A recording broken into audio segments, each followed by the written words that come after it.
ہم نے اس قرآن کو نصیحت حاصل کرنے کے لیے آسان کیا ہے کوئی تم میں سے جو اس سے نصیحت حاصل کرے؟ تو آپ نے کہا کہ بعض لوگ کہتے ہیں بھائی تم قرآن پڑھو گے تو بھٹک جاؤ گے. اگر میں قرآن پڑھ کر بھٹک جاؤں گا تو پھر اللہ کی قسم دنیا کی کوئی کتاب ایسی نہیں ہے جو مجھے پھر ہدایت دے سکے. اگر قرآن ہی سے میں بھٹک جاؤں گا تو بتاؤ پھر کون سی کتاب ہے جس سے میں ہدایت پاؤں گا؟ تم اگر کہو گے ABCD بول پڑھو تو مجھے اس کی ضرورت نہیں ہے. اللہ نے مجھے ایڈوانس کتاب دے دی ہے جو سب سے بہتر کتاب ہے. اللہ کے نبی نے کہا خیر الحدیث کتاب اللہ، سب سے اچھی اگر کوئی بات ہے تو اللہ کی کتاب ہے، قرآن پاک ہے. آج دنیا میں سب سے تیزی سے جو مذہب پھیل رہا ہے وہ دین اسلام ہے. اسلام سب سے زیادہ جو غیر مسلم قبول کر رہے ہیں وہ میری یا میرے جیسے اسلام کے تقریر کرنے والوں کی تقریروں سے اس سے زیادہ قبول نہیں کر رہے ہیں جتنے کہ قرآن کا ترجمہ پڑھ کر اسلام قبول کر رہے ہیں. تو جو پیدائشی مسلمان کہتا ہے میں قرآن نہیں سمجھ سکتا، ارے پاگل، دنیا کی اسٹریٹجی اور اسٹیٹسٹکس بتا رہے ہیں کہ غیر مسلمان قرآن کے ترجمے سے قبول کر رہا ہے، تو تو کیا غیر مسلمان سے بھی کیا گزرا ہے کہ تجھے اللہ کا کلام نہیں سمجھ پاتا؟ لیکن ان کی بات ایک حد تک صحیح بھی ہے. کس حد تک؟ دیکھیے قرآن میں اللہ نے کہا قل هو اللہ احد، کہو اللہ ایک ہے. تو کیا میں اس کے بعد اب عالم سے جا کے پہلے فتوا لوں بھائی اللہ ایک ہے بولوں یا نہیں بولوں؟ اللہ نے کہا محمد صلی اللہ علیہ وسلم اللہ کے آخری نبی ہے، تو کیا مجھے اس کے لیے فتوے کی ضرورت ہے؟ وہ عالم سے کوئی مسئلہ سمجھنا ہے. اس لیے اللہ نے قرآن کو انسانوں کی ہدایت اور اللہ کی کتاب تھا، اور اس کے لیے کیا مجھے عالم خاتون کی ڈگری چاہیے بات سمجھنے کے لیے؟ جو بنیادی باتیں ہیں، نماز پڑھو، روزہ رکھو، زکات ادا کرو، حج ادا کرو، والدین کے فرما بردار بن جاؤ، سود کے قریب نہ جاؤ، چوری نہ کرو، رشوت خوری نہ کرو، یہ تمام چیزیں، نشہ نہ کرو، نشے کے قریب نہ جاؤ، جمعے کے قریب نہ جاؤ، بتوں کی پوجا نہ کرو، غیب کی باتیں نہ جاننے کی کوشش کرو. یہ تمام باتوں کے لیے مجھے کسی عالم کی ضرورت نہیں ہے. لیکن جو باتیں مسئلے مسائل والی ہیں کہ روزے میں کب روزہ ٹوٹتا ہے، کب روزہ رکھ سکتا ہے، زکات کس طرح ادا کروں، صلاۃ کب ٹوٹتی ہے، نماز کب ٹوٹ جاتی ہے، نماز کے واجبات کیا ہیں، فرائض کیا ہیں، سجدہ سہو کب کروں، ہاں اس کے لیے اور تحقیق کے لیے مجھے تعلیم دین کی ضرورت ہے، یہ میں بھی مانتا ہوں. لیکن تم کہو گے کہ تم کچھ سمجھ ہی نہیں سکتے، تب غلط ہے. یہ بات بالکل غلط ہے. کئی چیزیں میں خود سے سمجھ سکتا ہوں، جو چیزیں نہیں سمجھ میں آئیں گی اللہ نے سورہ نساء سورہ نمبر 4 کی آیت نمبر 83 میں کہا کہ تمہارا جو بھی مسئلہ ہے اسے محمد صلی اللہ علیہ وسلم سے رجوع کرو. آج ہمارے درمیان نبی نہیں ہے تو میں صحیح بخاری اور صحیح مسلم سے رجوع ہوں گا، کیونکہ تبلیغی جماعت، اہل حدیث، جماعت اسلامی، اہل سنت والجماعت، دیوبندی، بریلوی، تمام سنی مسلم مانتے ہیں کہ بخاری اور مسلم میں تمام احادیث صحیح ہیں. تو میں دیکھوں گا کہ میرے نبی نے اس قرآن کو کیسے سمجھایا، مجھے اس کے باوجود نہیں سمجھ میں آئے گی بات، تو میں عالم کو پکڑوں گا اور ان سے کہوں گا بھائی آپ جو بھی بات سمجھا رہے ہیں مجھے اس بات کی دلیل دیجیے کہ آپ کی بات کیا میرے نبی نے ایسے سمجھائی، کیا صحابہ نے ایسے ہی سمجھا. اگر آپ اپنی منمانی چلائیں گے، اگر آپ کہیں گے فلانا شیخ نے کہا، فلانا عالم نے کہا، فلانا امام نے کہا، تو میں اس عالم کی، امام کی اور شیخ کی عزت کرتا ہوں، لیکن اندھا تو ان کی ہر بات میں اسلام میں نہیں ہے. میں تحقیق کروں گا میرے نبی اور صحابہ نے کیا کہا اور پھر میں تحقیق کروں گا. لیکن جو کہتے ہیں قرآن سمجھ ہی نہیں کر سکتے وہ سب سے بڑے شیطان، لعنتی اور جھوٹے ہیں اور ظالم ہیں. انہیں کا پتہ. اگلا سوال بہنوں کی جانب چل جائے گا. جی ایک سوال ہے. جی جیسے کہ بھائی جی کوشچن کیا تھا، بہن تھوڑا زور سے بولیں گے، تھوڑا آواز بڑھائیں.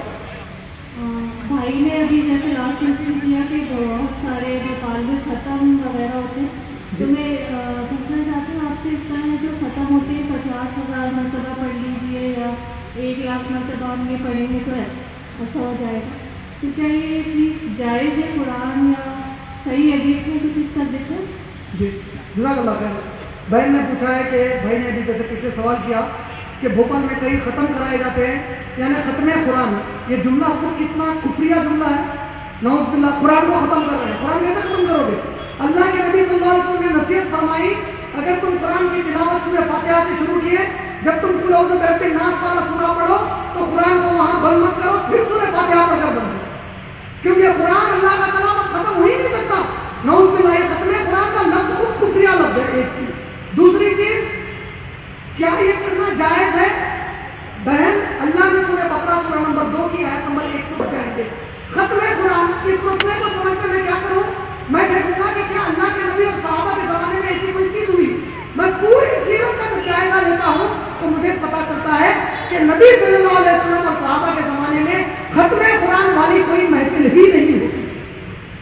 तो इस एतबार से खत्म कुरान की कुरान और सही अहादीस सीरत पाक, सीरत तैयबा और सहाबा से कोई दलील नहीं मिलती। अब जो लोग ये करते हैं और कहते हैं इसमें बुराई क्या है, तो इनको समझाने के लिए मैं कहता हूँ, मेडिकल हॉल से आप दवा के लिए लेते हैं, आप सब मेडिकल हॉल से अगर कभी दवा लेते हैं तो कई के लिए लेते हैं, कोई बताएंगे? ठीक है, अपनी बीमारी दूर करने।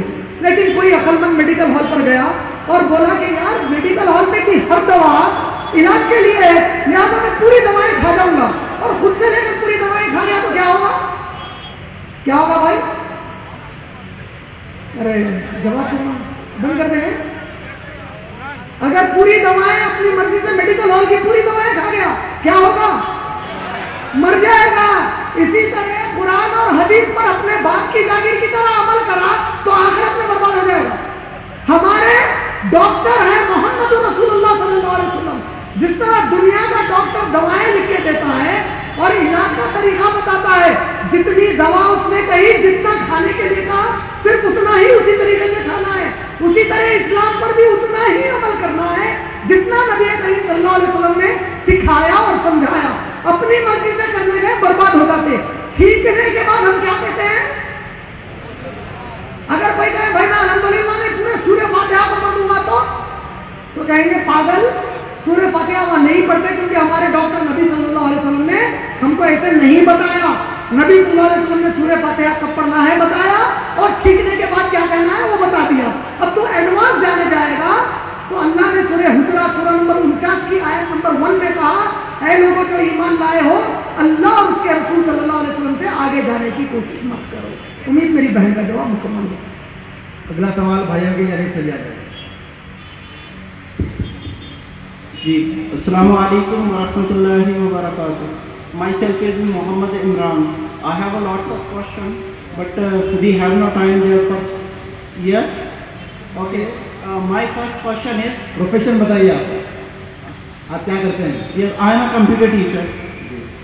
सर एक सवाल ये अगर उर्दू में करें तो बेहतर है ताकि दूसरे जो अपने भाई हज़रात यहाँ पर उनको भी समझ लें। Okay sir, thank you. Sir सवाल ये है कि जैसा कि इमरान भाई ने अभी कहा कि कुरान को भेजा है नाफिज करने के लिए अल्लाह ने, उसका तरीक़ाकार क्या होगा वो हम और आप तय करेंगे या अल्लाह के रसूल सल्लल्लाहु अलैहि वसल्लम के तरीक़ाकार के मुताबिक नाफिज किया जाएगा?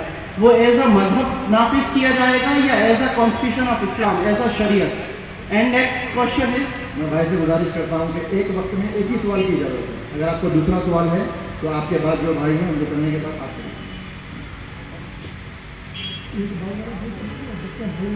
जितने भाई हैं उसके बाद भाई ने सवाल किया है कि कुरान को नाफिज करने का तरीक़ेकार क्या है, उसको मजहब के तौर पर नाफिज किया जाए या उसको शरीयत के तौर पर नाफिज किया जाए, कानून के तौर पर नाफिज किया जाए, किस तरह नाफिज किया जाए? तो जैसे मैंने अभी इसके पहले के जवाब में कहा कि हमारे लिए हर तरीका अल्लाह ने सूरह अहज़ाब सूरह नंबर 33 की आयत नंबर 21 में कहा, लक़द काना लकुम फ़ी रसूलिल्लाहि उस्वतुन हसना, तुम सबके लिए सबसे बेहतरीन जिंदगी का एग्जाम्पल मोहम्मद सल्लल्लाहु अलैहि वसल्लम की जिंदगी में है। मोहम्मद सल्लल्लाहु अलैहि वसल्लम ने किस तरह नाफिज किया? जब उन्होंने कुरान नाफिज किया तो उनके दौर में, उनके जमाने में, उनके उस इलाके में जहाँ कुरान नाफिज था गैर मुसलमान भी रहते थे। का मतलब अल्लाह ने सूरह बकरा सूरह नंबर 2 की आयत नंबर 256 में कहा, ला इकराहा फिद्दीन, दीन में कोई जबरदस्ती नहीं है। का मतलब आप किसी भी गैर मुसलमान को, किसी भी हिंदू को, किसी भी ईसाई को, किसी भी गैर मुसलमान को जबरदस्ती मुसलमान नहीं बना सकते। अगर कोई भी किसी भी गैर मुस्लिम को जबरदस्ती मुसलमान बनाएगा वो कुरान के खिलाफ जा रहा है, अल्लाह से गुनाह देगा। आप जबरदस्ती किसी को मुसलमान नहीं बना सकते, लेकिन सोसाइटी के अंदर मुस्लिम और गैर मुस्लिम दोनों के लिए एक ही कॉमन लॉ होगा, इकोनॉमी सिस्टम एक ही होगा, हिजाब का सिस्टम सबके लिए एक होगा, इसी तरीके से क्रिमिनल लॉ एक होगा। हाँ, पर्सनल लॉ, कोई हिंदू अगर इस्लामी शरीयत में रहते हैं, सऊदी में आज भी कई हिंदू हैं जो जॉब्स के लिए जाते हैं, अगर सऊदी में कोई हिंदू शादी करते हैं तो सऊदी की गवर्नमेंट नहीं कहती कि आप निकाह के तरीके से शादी करो। अगर सऊदी में कोई हिंदू अपने घर में कोई खुशी मना लेते हैं तो सऊदी की गवर्नमेंट नहीं कहती थी कि ये बिद्दत है या ये खुशी इस्लाम में नहीं है, आप नहीं मना सकते। वो चीजें जो उनकी पर्सनल है वो बराबर उस तरीके से कर सकते हैं। लेकिन अगर सऊदी में एक मुसलमान चोरी करे या हिंदू चोरी करे, दोनों के हाथ काटे जाएंगे शरीयत के मुताबिक। एक मुसलमान रेप करे या हिंदू रेप करे, उन दोनों को बराबर सजा होगी। अगर कोई मुसलमान हिंदू औरत का रेप करे या क्रिश्चियन औरत का रेप करे, सऊदी में मुसलमान की गर्दन मारी जाएगी, क्योंकि उसने जुर्म वही किया है जो शरीयत का कानून लगता है। तो जहां तक कानून का एतबार है, कुरान का कानून सबके लिए बराबर है, ताकि सबको अमन मिले, शांति मिले, पीस मिले। मजहब कन्वर्ट करने का जहां तक ताल्लुक है, इस्लाम कहता है जब तक सामने वाला खुद की मर्जी से ना आए, उसका आप मजहब कन्वर्ट नहीं करा सकते। उम्मीद मेरे भाई का जवाब। अगला सवाल बहनों की जानिब से लिया जाए। हाँ, मैं इसमें कुरान शरीफ हर मसले का हल है, तो अगर कोई प्रॉब्लम हो तो क्या कोई वजीफा पढ़ सकते हैं? कोई अगर प्रॉब्लम हो तो वजीफा, जैसे कोई यासीन शरीफ है या कुछ और कोई सूरत बताए तो उसका वजीफा पढ़ा जा सकता है? जी, मेरी बहन ने कहा है कि ये कुरान हर मसले का हल है, अगर कोई मुसीबत आ जाए तो क्या कोई वजीफा पढ़ा जा सकता है? बहन, आप वही वजीफा पढ़ सकते हैं जो मोहम्मद सल्लल्लाहु अलैहि वसल्लम ने इजाजत दी हो। मिसाल के तौर पर बेशुमार दुआएं हैं, अल्लाह के नबी सल्लल्लाहु अलैहि वसल्लम कई दुआएं सिखाए हैं, जैसे औज़ु बिकलिमातिल्लाहि ताम्माति मिन शर्रि मा खलक़, ऐ अल्लाह मैं तेरी पनाह चाहती हूँ उन तमाम चीज़ों से जो शर वाली है, जो तूने पैदा फरमाई है ज़मीन और आसमानों में। इसी तरह कुरान ने रब्बना आतिना फिद दुनिया हसनतन व फिल आखिरति हसनतन व क़िना अज़ाबन्नार वाली दुआ सिखाई कि ऐ अल्लाह हमें, ऐ हमारे रब, इस दुनिया और आखिरत में बेहतरीन चीजें अता फरमा और जहन्नम की आग से बचा। सूरतुल फातिहा को उम्मुद दुआ कहा गया है, यानी तमाम दुआओं की माँ कहा गया है। लेकिन अगर कोई कहता है इसे 3 मरतबा पढ़ो, इसे 10 मरतबा पढ़ो, इसे 50 मरतबा पढ़ो, तो इसमें से मैक्सिमम चीजें बहन मेड इन इंडिया आइटम है, इसका कुरान और हदीस से कोई ताल्लुक नहीं है। बात लोग कहते हैं अगर आप ये दुरूद पढ़ लेंगे तो आपको 1 लाख नेकियों का सवाब। नबी सल्लल्लाहु अलैहि वसल्लम कहते हैं दुरूद इब्राहिम पढ़ोगे तो 10 नेकियों का सवाब। तो अब 1 लाख नेकी अल्लाह के नबी ने नहीं बताई, है मेड इन इंडिया हदीस आइटम है, तो इसका इस्लाम से कोई ताल्लुक नहीं है। मेरी बहन, आप वही वजीफे पढ़ सकती हैं जो मोहम्मद सल्लल्लाहु अलैहि वसल्लम के सही अहादीस से साबित हो। इसके अलावा आप अपनी मर्जी से ना तरीका इख्तियार कर सकती है, ना वजीफा इख्तियार कर सकती है। और जब कुरान ने कहा कि ये कुरान अल्लाह की तरफ से हिदायत है, तो उसका मतलब है कि आप कुरान के मुताबिक जिंदगी पर अमल करिए, ये आपके लिए रहनुमाई है इंशाअल्लाह।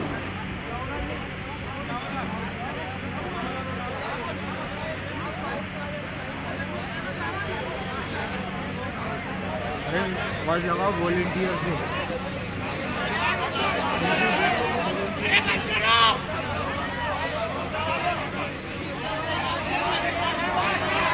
कहते हैं जज़ाकल्लाहु खैरन जज़ा।